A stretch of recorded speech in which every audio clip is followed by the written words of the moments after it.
मानव स्वभावतः मृत्यु से डरता है, यहाँ तक कि वह मौत पर बात करने से भी डरता है तथा मृत्यु पश्चात होने वाले घटनाक्रमों से भी। जबकि हम सब भली भांति इस बात से परिचित हैं कि हमें एक न एक दिन मृत्यु को प्राप्त होना है, क्योंकि ऐसा माना जाता है कि मानव शरीर नश्वर है। जिसने जन्म लिया है उसे एक न एक दिन अपने प्राण त्यागने ही पड़ते हैं। भले ही मनुष्य या कोई अन्य जीवित प्राणी 100 वर्ष या उससे भी अधिक क्यों न जी ले, लेकिन अंत में उसे अपना शरीर छोड़कर वापस अल्लाह परमात्मा की शरण में जाना ही होता है। एक बार अपने शरीर को त्यागने के पश्चात वापस उस शरीर में पदार्पित होना असंभव है। इसीलिए मौत के बाद का जीवन वास्तव में कैसा है, यह अभी तक एक रहस्य ही बना हुआ है। मृत्यु एक ऐसा सच है जिसे कोई भी झुठला नहीं सकता है। आकाशीय पुस्तकों के अनुसार मृत्यु के बाद मनुष्य को स्वर्ग या नरक की प्राप्ति होती है। मरने वाला यदि सज्जन है, पुण्यात्मा है, तो उसके प्राण निकलने में कोई पीड़ा नहीं होती है, परंतु यदि वो दुराचारी या पापी हो तो उसे पीड़ा सहनी पड़ती है। परंतु यदि आप नास्तिक हैं तथा मरणोपरांत जीवन को नहीं मानते हैं, तो या तो आप अवश्य मानते हैं कि हमें निश्चित रूप से मरना है। अब दुविधा इस बात में है कि मृत्यु पश्चात पुनः जीवित किया जाएगा अथवा नहीं। अब यदि आपकी बात मान ली जाए, जो कि हमारी आस्था के बिल्कुल विपरीत है, क्योंकि बिना किसी दुविधा के हमारी ठोस आस्था यह है कि हमें पुनर्जीवित किया जाएगा, तो इस स्थिति में ना तो आपको कोई हानि हुई और न हमें, क्योंकि अब हमारा कोई अस्तित्व ही नहीं रहा। परंतु मृत्यु पश्चात यदि हमें पुनर्जीवित किया गया तथा अच्छे बुरे का निर्णय किया गया, जैसा कि हम कहते हैं, और यदि आपको इस नास्तिकता के कारण सदा के लिए नरक की यातना भोगने के लिए नरक में भेज दिया जाए, तो आपसे बड़ा घाटा उठाने वाला कौन होगा? तो क्या आप इस तरह के गंभीर जोखिम उठाने का साहस करेंगे? जबकि यदि आप इस्लाम को स्वीकार करते हैं और यह आस्था रखते हैं कि मरणोपरांत जीवन है, तो आप अपना सामान्य जीवन ही जिएंगे, लेकिन अधिक शुद्ध, शांति, सुखी और व्यवस्थित तरीके से, तथा मृत्यु के बाद महाप्रसन्नता एवं शाश्वत आनंद आपकी प्रतीक्षा कर रहा है। मौत को एक कभी समाप्त न होने वाली नींद मानने वालों के समक्ष एक सवाल है कि आखिर चेतना आती कहाँ से है, और यही एक सवाल है जो कुछ वैज्ञानिकों को भी पुनर्जीवित किए जाने की संभावना को पूर्णतः रद्द नहीं करने देता।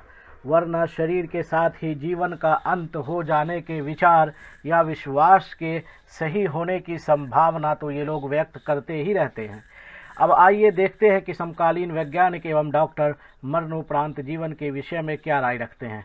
तो संयुक्त राज्य अमेरिका और जर्मनी में वैज्ञानिकों और डॉक्टरों का एक समूह इस प्रथम वैज्ञानिक प्रमाण तक पहुंचने में सक्षम हुआ है कि एक व्यक्ति का जीवन केवल मृत्यु के साथ ही समाप्त नहीं होता है, बल्कि मृत्यु के पश्चात एक और जीवन होता है, जो इस्लाम सहित कई धर्मों के बीच प्रचलित इस विश्वास की पुष्टि करता है कि एक व्यक्ति अपनी मृत्यु के साथ समाप्त नहीं होता है, बल्कि मरणोपरांत एक और जीवन का आरंभ होता है। रूसी विस्टा न्यूज़ वेबसाइट द्वारा प्रकाशित जानकारी के अनुसार शोधकर्ताओं ने पाया कि मृत व्यक्ति के मस्तिष्क से उसकी मृत्यु के बाद एक सशक्त विद्युत नाड़ी उत्सर्जित होती है, जिससे उन्होंने यह निष्कर्ष निकाला था कि व्यक्ति की पूर्ण मृत्यु के पश्चात भी एक अन्य प्रकार की मस्तिष्क गतिविधि की उपस्थिति रहती है। संयुक्त राज्य अमेरिका और जर्मनी के शोधकर्ताओं ने इस परियोजना में भाग लिया, जहां उन्होंने मृत्यु के समय कुछ लोगों के मस्तिष्क की गतिविधि का पालन करने की क्षमता प्राप्त की, और उन्होंने 9 गंभीर रूप से बीमार रोगियों का अनुसरण किया, जिनके किसी भी क्षण मरने की उम्मीद थी। वैज्ञानिकों ने माना कि उन्होंने जो खोजा वह मानव शरीर की मृत्यु के बाद जीवन जारी रखने की संभावना के अप्रत्यक्ष प्रमाण का प्रतिनिधित्व करता है। शोधकर्ताओं के अनुसार किसी व्यक्ति की मृत्यु के बाद ये संकेत, जिसे वे अवसाद का प्रसार कहते हैं, जीवन की तुलना में तीव्र तथा मजबूत हो जाते हैं, और इसके आधार पर वैज्ञानिकों ने घोषणा की कि मृत्यु के बाद जीवन के अस्तित्व का सिद्धांत निराधार नहीं है। तथा पिछले साल मार्च में कनाडा में वैज्ञानिकों ने बताया कि मृत व्यक्ति के मस्तिष्क में जो तरंगें पढ़ी जाती हैं वे उन तरंगों के समान होती हैं जो मानव मस्तिष्क से सोते समय निकलती हैं, जिसके कारण वे यह निष्कर्ष निकालते हैं कि मृत व्यक्ति हो सकता है कि अपने आसपास के लोगों के साथ संपर्क खो चुका हो, परंतु एक पूरी तरह से अलग नए जीवन में प्रवेश कर गया हो। इस्लाम ने मरणोपरांत जीवन को बहुत विस्तारित ढंग से समझाया है तथा मृत्यु के समय यह शरीर से कैसे निकलता है इसका उल्लेख भी किया है। चुनांचे अल्लाह ताला फरमाता है, अल्लाह ही खींचता है प्राणों को उनके मरण के समय तथा जिसके मरण का समय नहीं आया उसकी निद्रा में, फिर रोक लेता है जिस पर निर्णय कर दिया हो मरण का, तथा भेज देता है अन्य को एक निर्धारित समय तक के लिए। वास्तव में इसमें कई निशानियां हैं उनके लिए जो चिंतन मनन करते हों। तथा जब मक्का के अरब लोगों ने मरणोपरांत पुनः जीवित किए जाने का इनकार किया तो इसका उत्तर देते हुए कुरान कहता है, क्या मनुष्य यह समझता है कि हम एकत्र नहीं कर सकेंगे दोबारा उसकी अस्थियों को? क्यों नहीं, हम सक्षम हैं इस बात में कि सीधी कर दें उसकी उंगलियों की पोर पोर। मृत्यु पश्चात मिलने वाला जीवन अनंत काल के लिए होगा, जिसके पश्चात कोई मृत्यु नहीं होगी। इसी विषय को उठाते हुए कुरान कहता है, जिस दिन वह तुमको एकत्र करेगा, एकत्र किए जाने वाले दिन, तो वह क्षति हानि के खुल जाने का दिन होगा। और जो ईमान लाया अल्लाह पर तथा सदाचार करता है तो वह क्षमा कर देगा उसके दोषों को और प्रवेश देगा उसे ऐसे स्वर्गों में बहती होंगी जिनमें नहरें, वो सदावासी होंगे उनमें, यही बड़ी सफलता है। और जिन लोगों ने कुफ्र किया और झुटलाया हमारी आयतों को तो वही नरकवासी होंगे जो सदा रहेंगे उस नरक में, तथा वह बुरा ठिकाना है। इसी कारणवश सर्वशक्तिमान अल्लाह ने इसको आखिरत का घर कहा है। चुनांचे अल्लाह का कथन है, यह परलोक का घर स्वर्ग है, हम उसे विशेष कर देंगे उनके लिए जो नहीं चाहते बड़ाई करना धरती में और न उपद्रव करना, और अच्छा परिणाम आज्ञाकारियों के लिए है। विवेकशीलता के आधार पर भी हमारा यह जीवन स्वयं शाश्वत जीवन के अस्तित्व का प्रमाण है, क्योंकि इस जीवन में हमारा अस्तित्व एक क्षणिक अस्तित्व नहीं हो सकता है जो शाश्वत विनाश के साथ समाप्त हो जाए, क्योंकि हमारे कर्मों का न्याय करने वाला कोई तो होगा ही जो हमारे अच्छे एवं बुरे कर्मों का निर्णय करेगा, और वही अल्लाह है। इसी प्रकार से हम देखते हैं कि इस संसार में अन्याय बहुत है और उत्पीड़ितों के साथ सामान्यतः सच्चा न्याय नहीं होता है।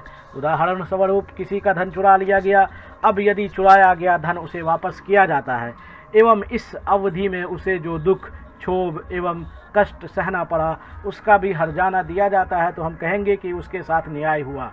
परंतु यदि उसका धन वापस नहीं किया गया अथवा कम मात्रा में वापस किया गया तो क्या उसके साथ न्याय हुआ? कदापि नहीं। इसको दूसरे उदाहरण से समझें कि किसी व्यक्ति ने किसी अन्य का वध कर दिया तथा बदले में उसका भी वध किया गया, तो इससे उसके परिवारजनों को तो शांति मिल सकती है, परंतु उस व्यक्ति को क्या मिला जो वधित हुआ? अथवा यदि ऐसा हो कि वह व्यक्ति काफ़ी शक्तिशाली एवं धनी हो और संपूर्ण न्यायालय को ही खरीद ले, तो जो व्यक्ति मारा गया उसको न्याय कहाँ और कैसे मिलेगा? अतः किसी ऐसी व्यवस्था एवं प्रणाली का होना अति आवश्यक है जिसमें कोई लूप होल एवं त्रुटि न हो तथा जिसके भय से अत्याचारी अपने अत्याचार से रुक जाए एवं उत्पीड़ित को सही न्याय मिल सके। मरणोपरांत पुनः जीवित किया जाने की आस्था रखना आपके इन समस्त प्रश्नों का उत्तर दे देता है। जहाँ जिसने एक कण के समान भी पूर्ण किया होगा उसे देख लेगा तथा जिसने एक कण के बराबर भी बुरा किया होगा तो उसे देख लेगा। इसको एक और उदाहरण से समझें कि एक हत्यारे ने 100 आदमियों को मार डाला, तत्पश्चात पकड़ा गया एवं दंड स्वरूप उसे भी मार दिया गया, तो यह दंड तो केवल एक व्यक्ति का हुआ, परंतु अन्य 99 लोगों की हत्या का बदला कैसे लिया जाएगा? यह एक ऐसी चीज़ है जो इस संसार में कभी प्राप्त नहीं की जा सकती, परंतु परलोक में यह संभव है, क्योंकि अल्लाह नरक में अपने दंड को केवल एक व्यक्ति की हत्या करने वाले की सज़ा से 100 गुना अधिक बढ़ाने में सक्षम है।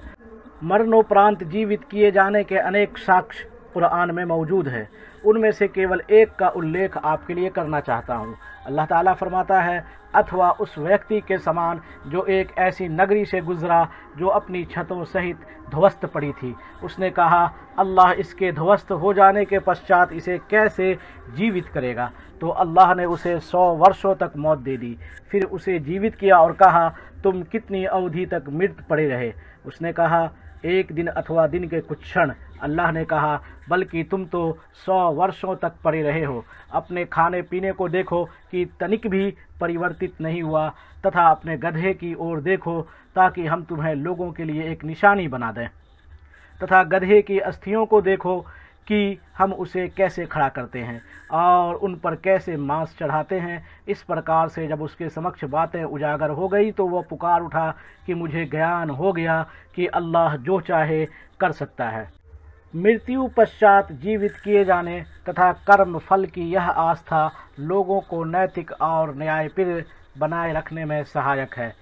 मृत्यु पश्चात जीवित किए जाने तथा कर्म फल की यह आस्था लोगों को नैतिक और न्यायप्रिय बनाए रखने में सहायक है। Spiritual academy and research centre सार्क की अध्ययन और शोध टीम ने हाल ही में एक अध्ययन किया और पाया कि अधिकांश लोगों के अनुसार मृत्यु के बाद भी जीवन का अस्तित्व मौजूदा ज़िंदगी को संयमित और संतुलित बनाए रखने के लिए उपयोगी है और इसलिए वह सही भी है।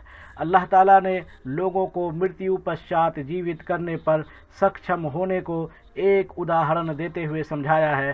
चुनांचे अल्लाह ताला का कथन है, तो देखो अल्लाह की दया के लक्षणों को, वह कैसे जीवित करता है धरती को उसके मरण के पश्चात। निश्चय ही वही जीवित करने वाला है मुर्दों को, तथा वह सब कुछ करने में सक्षम है।